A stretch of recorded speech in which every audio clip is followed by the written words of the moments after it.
Anong pangalan nun na isda na yan? Night fish. Ha? Night fish. Night fish? Sa Tagalog po?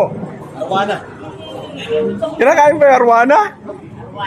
Arwana tabang. Ah, hindi yung goldfish na arwana. Oh, Yan yung fishball natin. ah, ito, ngayon ko lang nalaman nyo. Isipin mo sa mga isda ko pa nalaman yung fishbowl dito para galing. Yan yun. Mas marami kasi laman na nakuha. So, paano po yan? Bibili ng factory sa inyo? Factory ang bumibili? Sa palengke na bibili ba yan? Ano yan? Ano sa ibang bansa? Hindi po ba yung maya-maya? Hindi iba yan? Pa yan. Ayun maya-maya. Ito maya-maya. Ito. Maya-maya. Ayan. Ngayon ko lang nalaman. Oh.